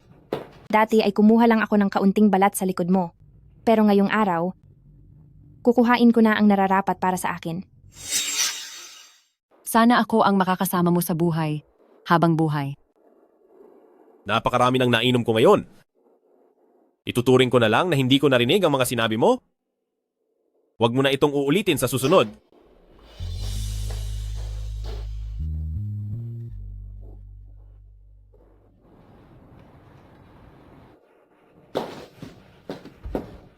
Luo Ziming, anong gagawin mo na naman sa akin? Dati, isang piraso lang ng balat mula sa likuran mo ang kinuha ko. Ngayong araw, babalikan ko na ang pag-aari ko. Bakit noong bata ka pa lang ay naranasan mo na ang marangyang buhay? Gayong iisa lang naman ang ama natin. Pero ako simula nang wala na ang aking ina, ay naranasan ang mahirap na buhay sa lansangan. Niwala man lang akong makain. Iyan ba talaga ang dahilan kung bakit ginagawa mo ang mga ito sa akin? Oo. Aagawin ko sa'yo ang lalaking pinakamamahal mo para manatili ka sa pagdurusa habang buhay. Kapag ibang tao ang sumampal sa'yo, masakit para sa akin. Dahil iyang balat na nasa mukha mo, ay kinuha lang mula sa aking sariling mukha. Luo Ziming, anong gagawin mo? Siyempre, kukunin ko lang ang mga bagay na para sa akin. Huwag kang mag-alala. Sa ganitong paraan, hindi ka naman mawawala. Pero ang iyong mukha ay magkakaroon ng pilat na hindi na kailanman mabubura. Magsalita ka. Si Guyan Chen ba ang tumapos sa aking ama? Kung hindi si Guyan Chen, sino pa ba? Kung hindi niya tinapos ang masamang taong iyon, paano siya uupo bilang chairman ng Luo Group? Ama mo rin siya.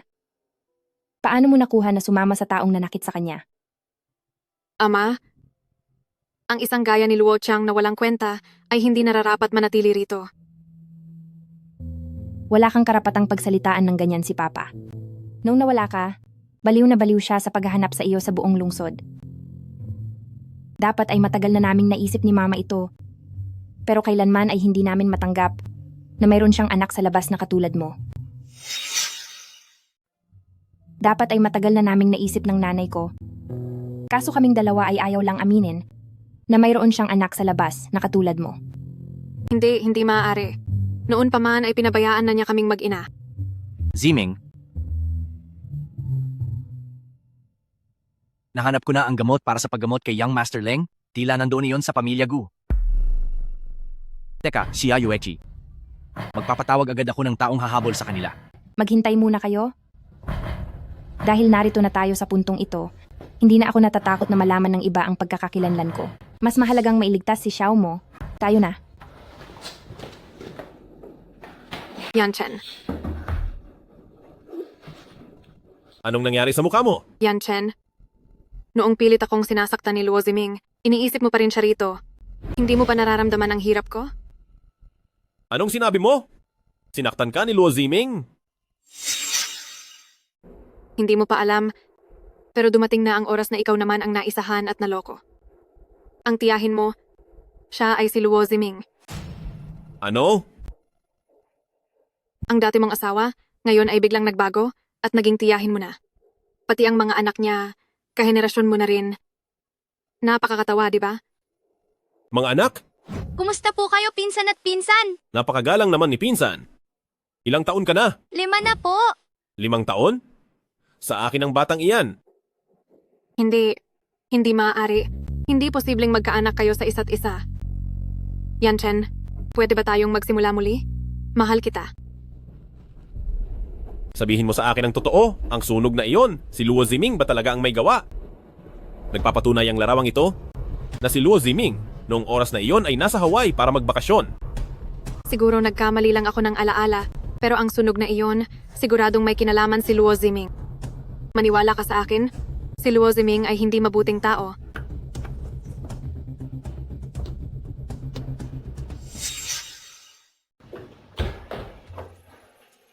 Mukhang si Xiao Yiki ay nagsalita na sa iyo. Ikaw ba talaga si Ziming? Akin ba ang batang yon? Gu Yanchen, mag-usap tayo. Dahil narito na tayo sa puntong ito, lahat tayo ay may pagkakamali. Pero walang kasalanan sina Xiao Mo at Fei Fei. Huwag na sana natin silang idamay. Dahil lang sa ating mga personal na issue. Anong ibig mong sabihin? Ano? Wala ka pa rin bang balak na umamin? Ang nangyari kina Xiao Mo at Fei Fei ay ikaw ang may gawa. Ako ang may gawa niyon.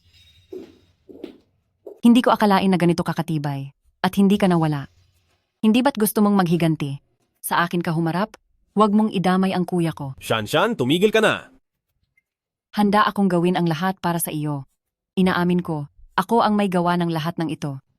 Dahil sa mga ginawa ni Gu Shanshan, kapag dinala ko siya sa mga pulis, ang natitirang bahagi ng buhay niya ay sa kulungan na. Ziming, maaari pa nating pag-usapan ito. Simula noong bata pa tayo, ay magkasama na tayong lumaki at alam mo naman, hindi naman talagang masamang tao si Shanshan.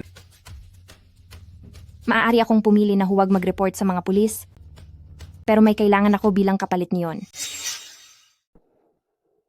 Pwede kong piliin na huwag tumawag ng 911, pero may kailangan ako bilang kapalit. Anong bagay iyon? Ang gamot para sa Xiao Mo na nasa inyong pamilya Gu. Sige, kukunin ko na ngayon. Brother, huwag kang magpakontrol sa kanya. Kahit ako na lang ang makulong. Huwag kang mag-alala. Hanggat narito si brother, hindi ko hahayaang mapahamak ka. Xiaoyueki, anong ginagawa mo? Luo Ziming, gusto mong iligtas si Leng Xiao Mo, di ba? Pero nasa akin ang gamot ngayon. Kung gusto mo itong makuha, lumuhod ka sa harap ko. Xiaoyueki, ibigay mo sa akin ang gamot ngayon at bibigyan pa kita ng pagkakataong mabuhay ng payapa. Hindi niyo rin naman ako pakakawalan. Kaya bakit hindi ko na lang isama si Leng Xiao Mo sa aking pagbagsak? Yueki, ibigay mo sa akin ang gamot. Gusto kong magsimulang muli kasama ka. Gaya ng dati. Kahit na nasira pa ang mukha mo, hindi kita kailanman hinamak. Ayos ba?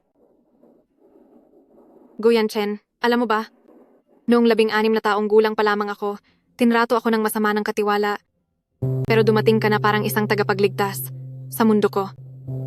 Mula noon, minahal na talaga kita. Alam ko, ibigay mo na sa akin ang gamot. Ang lahat ng ginawa ko ay dahil sa pagmamahal sa iyo. Pero ngayon, para kay Luo Ziming, gusto mo akong lokohin. Masyado ninyong iniingatan ang gamot na ito, hindi ba? Kaya sisirain ko ito? Walang makakakuha nito kahit isa sa inyo. Ibigay mo sa akin ang gamot. Ibigay mo sa akin ang gamot. Ayoko. Ang iyong binti. Dalhin sila sa istasyon ng mga pulis. Bakit ka nandito? Ang mga bagay na ito, iwan mo na lang sa akin ang pag-aasikaso nito. Dapat ay naghihintay lang ako sa ospital, pero pakiramdam ko kamakailan ay masyado kang nag-aalinlangan, wala kang kabilis-bilis gumalaw, kaya sinadya kong pumunta rito.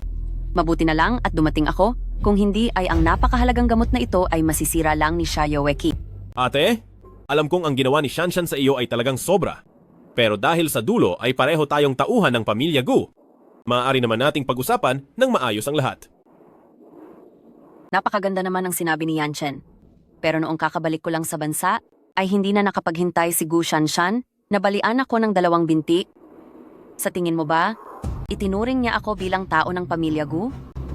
Bilang tao ng pamilya Gu, nagawa niya pang lasonin si Lolo para lang ikaw ang maging pinuno ng pamilya Gu at makuha ang buong kapangyarihan? Sa tingin mo ba, may dahilan pa ako para mapatawad siya? Alam mo rin naman, nung bata pa siya, ay madalas siyang saktan ng kanyang ama. Ang sakit na naranasan niya noong bata siya ay hindi sapat na dahilan para saktan niya ang ibang tao? Pero, Brother, huwag ka nang magsalita po. Sinabi ko na, pananagutan ko ang mga ginawa ko. Gu Fei, patawad sa mga nagawa ko sa iyo. Handa akong tanggapin ang parusa ng batas. Huwag mo nang pahirapan pa si brother po. Luo Ziming, pagbabayarin kita kahit anong mangyari. Ziming, pagkatapos gumamit ng gamot, ay magigising na si Xiao mo, di ba? Depende pa rin iyan sa sarili niyang pangangatawan. Ang ibang tao ay nagigising sa loob ng ilang araw. Ang iba naman ay inaabot ng ilang taon.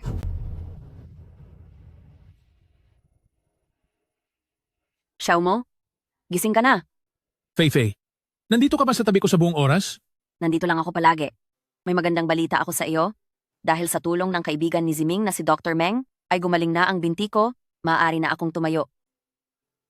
Napakagandang balita niyan. Huwag kang mag-alala. Si Dr. Meng ay pagagalingin din ang iyong mga mata. Sige.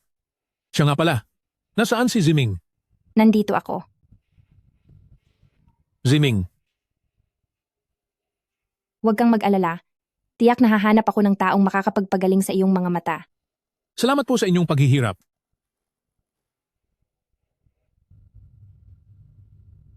Siya nga pala, sa mga panahong wala kang malay, si Fei ang palaging nag-aalaga sa'yo. Siya nga pala, sa mga panahong wala kang malay, si Fei ang nag-alaga sa iyo. Fei, maraming salamat sa iyo. Ziming, narito na si President Gu. Gusto ka raw niyang makausap.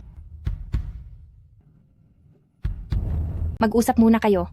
Lalabas muna ako. Ziming, kakapasok lang ni Gu Shanshan sa kulungan, tapos pinupuntahan ka na agad ni Gu Yanchen, siguradong tungkol ito sa nangyari kay Gu Shanshan. Huwag ka nang magpapalinlang sa kaniya muli. Huwag kang mag-alala.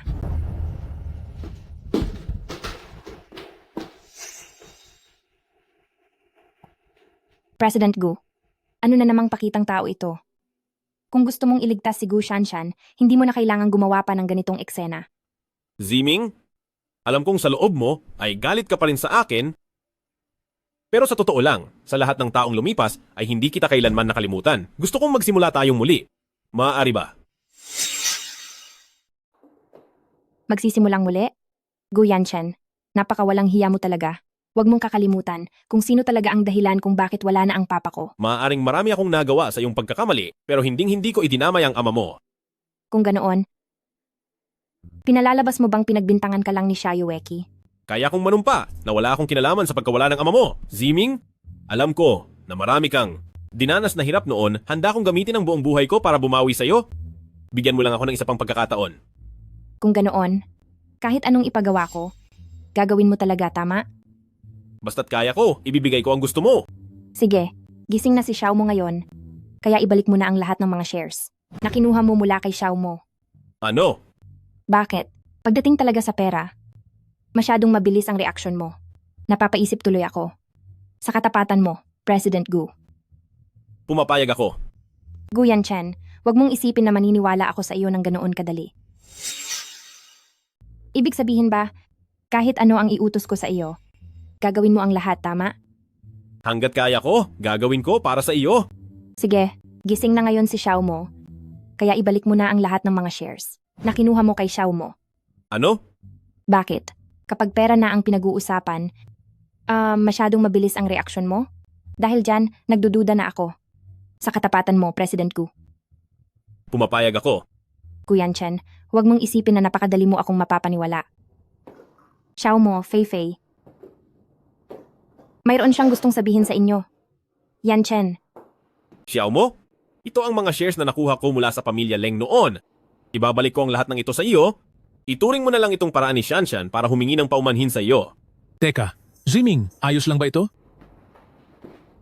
Kunin mo na iyan dahil sa iyo naman iyan. Kung hindi, baka may magsisi pa rito mamaya. Ziming, pwede mo na ba akong pagkatiwalaan ngayon?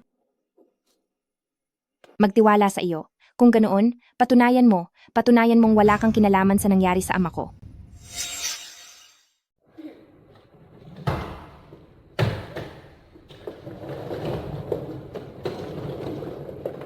Ayos. Maayos na rin ang mga mata ni Xiao mo.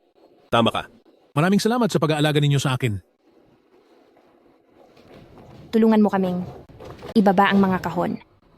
Sige, akin na yan. Kung ganoon, maghuhugas muna ako ng prutas para sa lahat. Tara. Napakaswerte. Maayos na ang binti mo at magaling na rin ang kanyang mga mata. Utang ko ito sa'yo. Tungkol sa amin ni Xiao mo. Sa tingin ko, parang magpo-propose na si Xiao mo sa akin. Anong gagawin ko? Kinakabahan ako. Talaga? Alam mo ba, noong nasa ospital tayo, madaling-madali siyang makipag-divorce kay Gu Shanshan dahil pala magpo-propose siya sa iyo. Huwag kang kabahan. Xiao mo, mayroon ka bang gustong sabihin? Sabay tayong lumaki. At simula pa noong bata tayo ay gusto na kita. Pero dahil napakagaling mo, at palagi naman akong duwag, naging dahilan ito kaya maraming taon ang lumipas na hindi ako nakapagtapat sa iyo. Ziming, papayag ka bang magpakasal sa akin? Ziming, handa ka bang magpakasal sa akin? Xiao mo, nalilito ka. Hindi ako ang dapat mong alukan ng kasal, kundi si Feifei. Luo Ziming, ang tingin ko lang kay Feifei ay parang isang kapatid. Ang pagsama ko sa kanya para mag-aral sa ibang bansa ay pakiusap lang din ng ama ni Feifei. Ikaw ang talagang mahal ko. Luo Ziming, ang sinabi mo noon, na basta gusto ko, hinding-hindi mo ito pakikialaman? Bakit? Ngayon ba ay balak mong agawin sa akin ang lalaki? Feifei, makinig ka sa paliwanag ko. Wala talagang namamagitan sa amin ni Xiao mo. Magkaibigan lang kami. Huwag ka nang magsalita. Ang mangagaw ng lalaki ng matalik na kaibigan, talaga bang ganyan na kawalang hiya ang mga paraan mo? Huwag mong kakalimutan. Kung hindi dahil sa amin ni Lolo at sa aming pagsuporta, paano mo matatapos ang paghihiganti mo? Feifei, makinig ka sa paliwanag ko, Feifei. Feifei. Anong ibig sabihin ng pag-amin mo kanina? Alam mo naman na si Luo Ziming ay asawa ko at mayroon na kaming anak. Wala akong pakialam. Ang gusto ko lang ay ibigay kay Ziming ang pinakamagandang buhay at hindi yung sinasaktan siya gaya ng ginagawa mo. Gu Yanchen, alam kong gusto mong makuha muli si Ziming. Patas tayong lumaban. Feifei, patawad po. Luo Ziming, nagpapasalamat ako sa pagbalik mo sa bansa para tulungan ako at si Xiao mo at para mapagaling din ang mga sakit namin. Pero hindi iyon sapat na dahilan para agawin mo sa akin si Xiao mo. Pasensya na, Feifei. Gusto ko si Leng Xiao mo, matagal mo nang alam ang bagay na iyon. Bilang pinakamatalik kong kaibigan, bakit hindi ka lumayo at dumistansya sa kanya? Patawad talaga, Feifei. Kahit na matagumpay ang paghihiganti ko ngayon, at kahit na pinahihirapan ko si Yanchen, ang totoo, sa puso ko. Pero ngayon ay gusto ka na ni Xiao mo? At kung hindi ito mababago, kailangang tapusin ang pagkakaibigan natin at maging magkaaway tayo. Alam mo, na para kay Xiao mo, kahit ano ay kaya kong gawin. Alam mo naman na wala akong balak makipag-agawan sa iyo. Hindi mo pa rin ba ako mapagkatiwalaan? Ngayon, ano ang desisyon mo? Sige, aalis na ako ng bansa. Hinding-hindi na ako muli magpapakita sa inyong dalawa. Mabuti, sana ay panindigan mo ang sinabi mo. At sana, huwag ka na talagang bumalik dahil ayaw nakitang makita.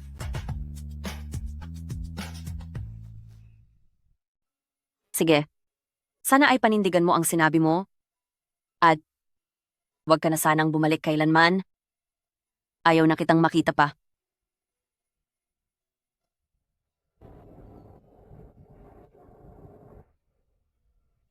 Mami, talaga po bang aalis na tayo? Oo. Pero, nandito po ang pinakapaborito mong si Tita Gu. Dadalawin ba tayo ni Tita Gu sa ibang bansa? Oo, darating siya. Ziming, Xiaoye, hintayin niyo ako. Mami, nandito po ang pamangkin nyo para magpaalam.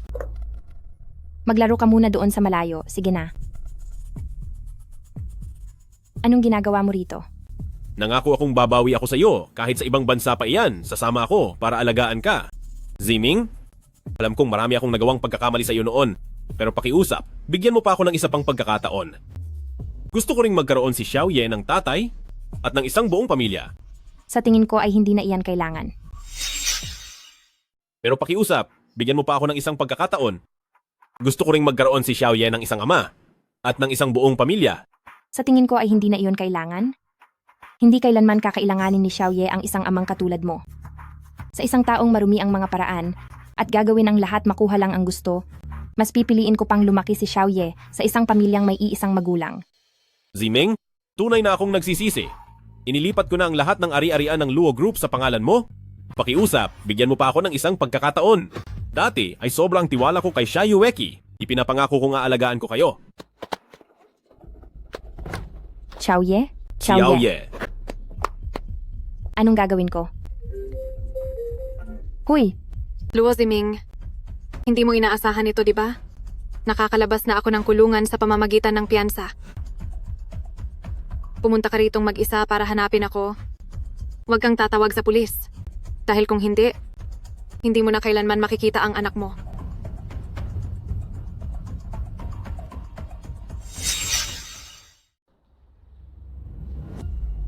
Xiaoye! Mama! Nandito lang si Mama. Maayos lang ang lahat. Nandito lang si Mama. Mama, natatakot po ako. Tahan na, ayos lang yan.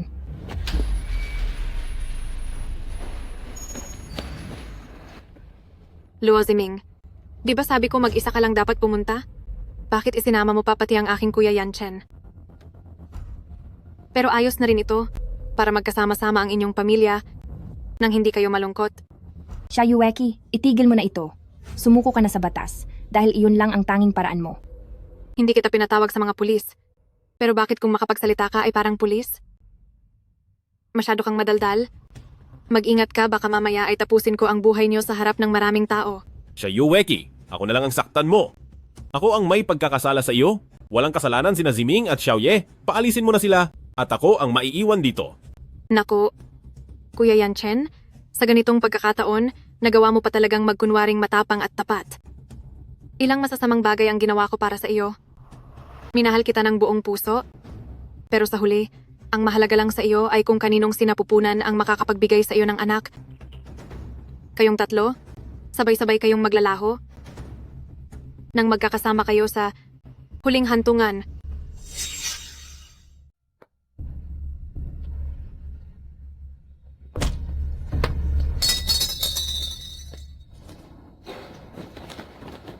Takpan mo ang ilong mo.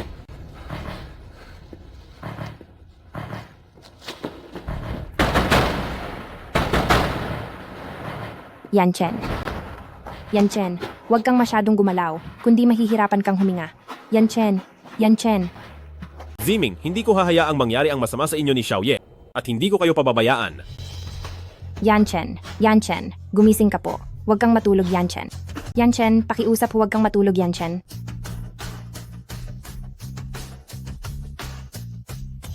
Ziming.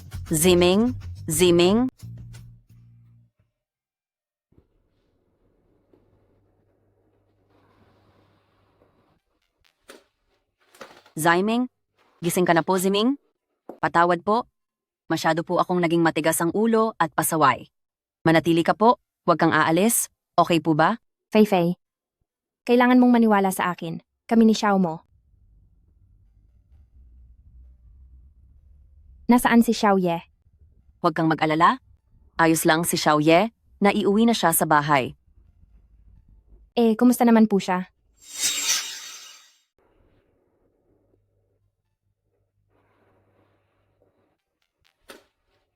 Ziming, gising ka na. Ziming, pasensya ka na. Naging masyado akong makasarili at matigas ang ulo.